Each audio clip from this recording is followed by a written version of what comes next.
Hey there, crafting friends. I want to welcome you to the November Stamping Time with Friends YouTube Hop. I'm so excited to be joined by Valerie Powell, Karan Bailey, and Tiffany McGill this month, and you will hopefully be able to continue to watch all of our videos all the way through. Please leave a comment for us and like our YouTube pages. We would greatly appreciate that. This month's die roll included the following elements. We have layering, and I'll show you how I think I have met the rolls for this month. So we have layering. I definitely have a layer here.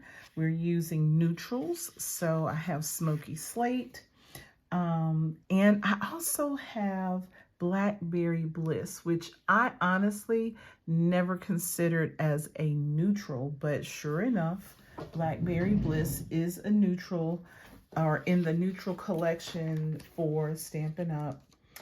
So you may know, if you've been a long-time customer and crafter with Stampin' Up products, from time to time we go through a color refresh, and that sometimes includes reorganizing of our colors in the color collection. Some colors leave, we might have some colors return if they were previous in colors, and we have the introduction of new colors sometimes. But in that sort of remix, sometimes colors get moved around into new collections. And Blackberry Bliss is now a neutral, which I think is pretty cool. It's a part of the neutral. So I am incorporating Blackberry Bliss and Pecan Pie, as well as Smoky Slate, as part of the neutrals for our roll. We are also rolling Slimline. You'll notice the different shape and size of the card this month, excuse me. We have texture. So I'm using one of our textured embossing folders, and we are making birthday cards this month. So let's see if I can find the name of that embossing folder really fast, just so you'll know what I've been using in case you have a wish list or want to make a wish list with these things. I'm using Painted Texture embossing folder, the 3D embossing folder, Painted Texture. This is one that's been around for a while, and I absolutely loved it. I used Whisper White, and I'm going to show you sort of the technique I used here, just to kind of give a little bit more dimension and layering of color. So I'm being a little bit creative in terms of how I'm interpreting the roll of the die. So still neutral, but I love the bumpy feel and the texture on this extra layer of Smoky Slate. So I just used the embossing folder. Because this is longer, I had to flip the embossing folder, or flip the paper in the embossing folder and run it through twice. So as you can see here, when I'm fitting this in the folder, it's not going to catch the entire length of the Slimline layer here. So after I ran it through the first time, I just simply took it out, turned the paper around to the edge that was not embossed, and ran it through again. I didn't have to run the entire thing through because I had already embossed a good portion of it. So just wanted to show you that. But the first thing I'm going to do is take advantage of this texture as one of our rolls. Again, texture. And I'm just going to brush my Whisper White across. And of course, the very textured, bumpy pieces are picking up the white, Whisper White ink. Okay, that's all. That's it for that part. I'm going to set this aside for a moment. And I am going to play around with the stencils from the September or August to December, rather, mini catalog. I've played with the more sweater pattern, I believe, in last month's roll, but I absolutely love these. So I think I've told you how much, but I'm tickled to be able to use this one again. You'll notice on my grid paper, I have a few markings to help me line things up. I want to show you that. So my first set of markings, correspond with the little divot that you see in this layer. Because this one has multiple layers to build these beautiful sunflowers, I wanted to make sure that every time I use a different layer, everything has a place to be lined up. So I'm going to place my shape here from my die. I'll have to look it up, but I believe these are scallop shapes. I cannot remember the exact name of that. I'll have to look it up. And this is the first layer. Because these are multi-layered, I want you to notice that there's a little number etched in the top left corner, and then you have this notch to help you line things up. So I am going to align my V with the little purple V that I kind of drew just to make sure I knew where I was going. And I'm using the grid lines to make sure things are not going uphill or downhill per se. I don't know that it matters with the flowers. There's not anything, you know, with words on it, so I think we should be fine. But I notice I'm gonna have to rearrange my paper because I did not mark where I placed my paper. So give me a moment to do that and kind of mark that again. Make sure the flowers are at least on my die. That would be important, wouldn't it? It's kind of hard to pick it up, but let's see. Let's put this down first since I have it already marked, and then I'll go back and place my paper underneath the layer. Everything is so slick, it's hard for me to pick it up, so pardon me with that. Give me just a moment to get resettled here. I don't really care that my flowers are gonna go across the stitching. That's okay with me. Oh, so it looks like maybe I used this center cross point here on the grid paper. So I'll continue to do that. All right. Let's make sure that my paper doesn't move though. I don't want my paper to move. So I'll put a little bit of masking tape down because I don't want to rip the paper when I take the masking tape off. Okay, so I think everything is in place. Let's go ahead and let the party begin here with the sponging. So I'm using Blackberry Bliss again for the colors. It's in the neutral collection. And when I start, I am purposefully going to concentrate the darker shading of this towards the center and then kind of lighten up, if you will, as I go out towards the petals. All right, so that gives me some instant shading there when I concentrate and add more color towards the center. All right, and then just let the petals sort of lighten up as we go. And again, these two are gonna be off the page sort of, but I like that look. I think that's gonna be pretty. What's cool about these layers is you really never know what you're gonna get. Each time they may be a little bit different, and I just love the effect of the shading that you can do, but the preciseness of the stencil. Absolutely love that. Okay, so that's layer one.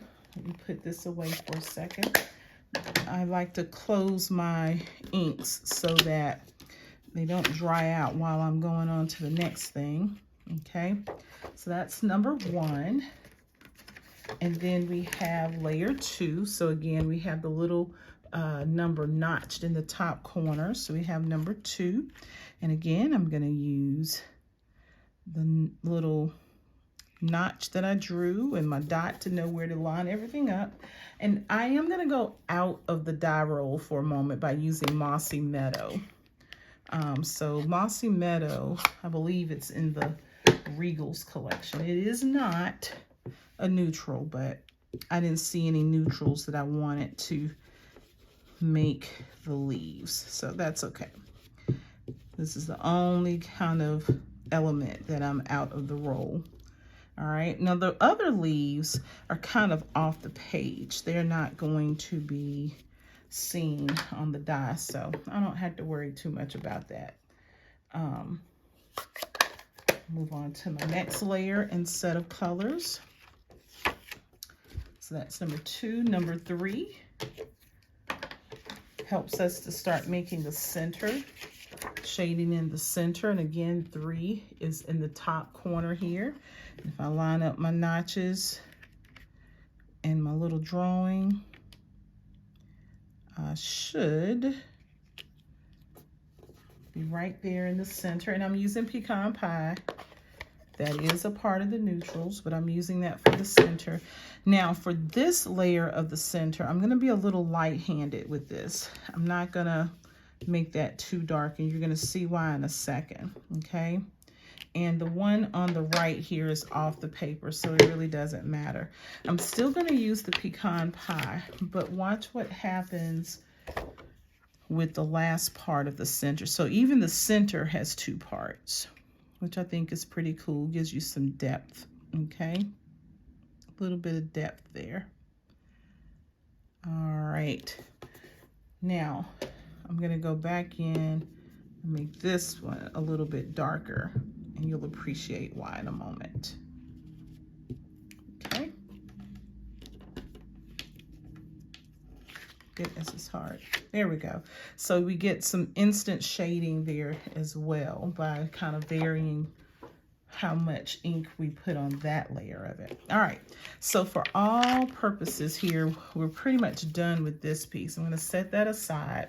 But before I put away my inks and my brushes, I want to show you what I did to the inside. Please excuse that loud vehicle. Sorry about that. I don't know if you heard it, but I'm going to do the inside as well. So remember, we're doing birthday cards as part of our roll. So I have another set of notches that I drew on my grid paper in blue so that I can line up everything, because I purposely want this one towards the bottom so that I'll have space to write at the top or the middle of my card. I always like to include, or try to remember, I shouldn't say I always do it, because sometimes, depending on if I'm in a rush to get a card made because I've gotten behind, I may not do this, but I try to remember to have a little decorating in the inside, not just words, but like actual decoration. It's a nice surprise, I think, when you open up the card for the recipient. When the recipient opens the card, it's just a nice little surprise. So this one, I'm going to go ahead and line up with my blue notches again, blue notches and a little dot, so I'll know where the corner and the notch goes up here. And again, because I'm going from the bottom this time, it's going to be a little different from my first markings. So that's why I made the markings in different colors this time. All right, I'm going to go back to my Blackberry Bliss like I did before. And same idea, darker towards the center, more color towards the center. Really concentrating there. And then I won't re-ink to go out the outward parts of the petal, okay? I love that contrast. I'll do the same here. I have more of the flowers showing up in the inside. Okay. This will be a nice surprise for the recipient when they open this up.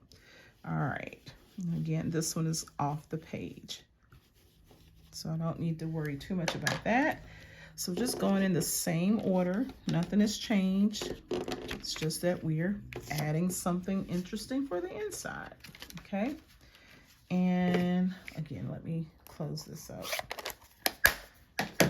Ready for the leaves. And I think I'll get a good portion of the leaf on this one.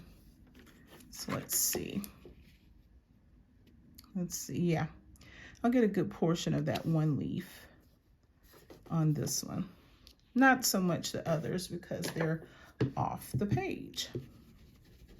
So because of that, I'm going to concentrate more of the color towards this top of the leaf and then lighten up as I go towards the bottom.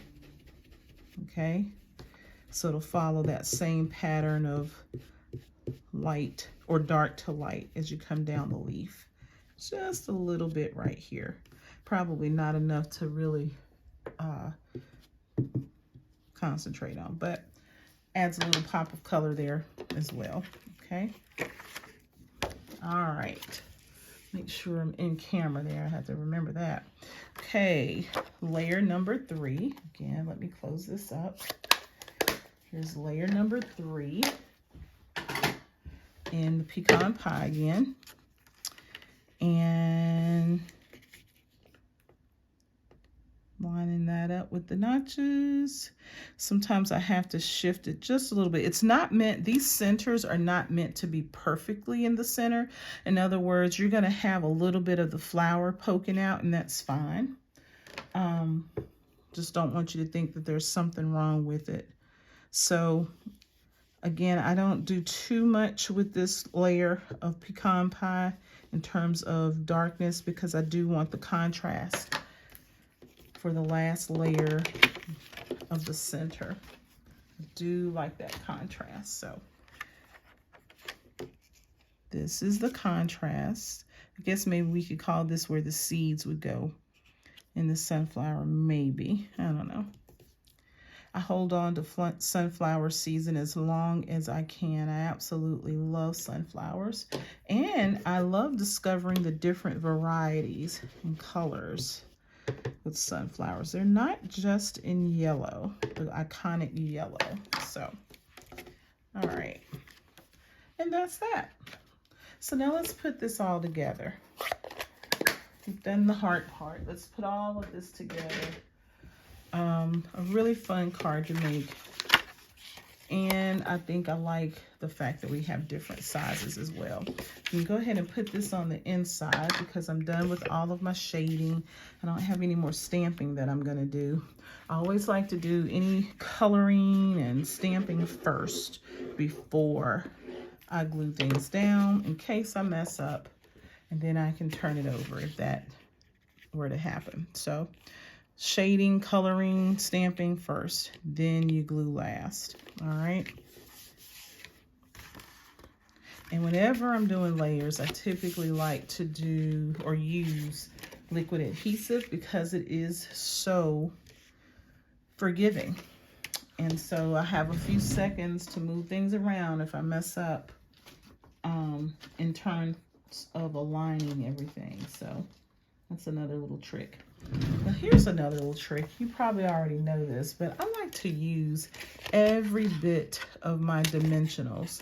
So when those little hexagons, I think they're hexagons, are done, I don't throw this away. I literally use everything that is a part of my dimensionals. It's the same thing. They're just not cut into those little hexagons. So why not? Okay. And I feel like I'm not wasting by going ahead and using even the border around it. So I just cut it up. And I still have dimensionals. I don't have to open up a new pack. I always include dimensionals and adhesive on my order each month or whenever I order. I always include that. These are basic staples that you will always need for your stamping. And nothing drives me crazier than when I run out and I'm in the middle of a project. So I just try to make sure I always have some on hand, but I do like to make these stretch, these dimensionals stretch by using the border once the little hexagons are gone. So little trick to be efficient with your materials and using up as much as you can. And notice I put a couple in the middle there. Sometimes when I use dimensionals just on the corners, use my take your pick tool, will sag in the middle, and I don't want that to happen. So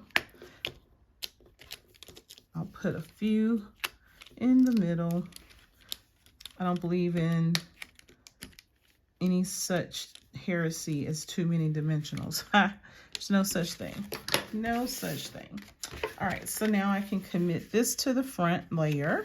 Remember, one of our rolls included a layering. So here's my layer, my choice for layering. And again, I decided to layer on color or ink as well. So I think I interpreted that a couple of different ways.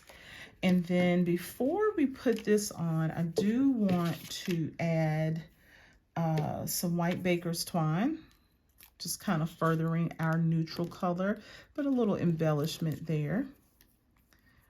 I have to remember and just kind of make myself remember embellishments like this. And sometimes when I look at my finished card, I'm like, there's just one little something missing. Can't put my finger on what it is. And usually it's a piece of ribbon or baker's twine, just a little something like that I tend to forget about. So it's a quick way to add that one little something that's missing that you are just kind of shaking your head at trying to figure it out. One little something, and that'll satisfy it.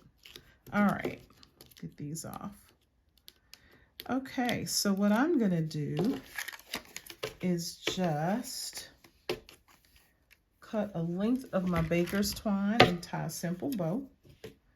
Doesn't have to be that fancy to tie a bow on it, or around it, I should say.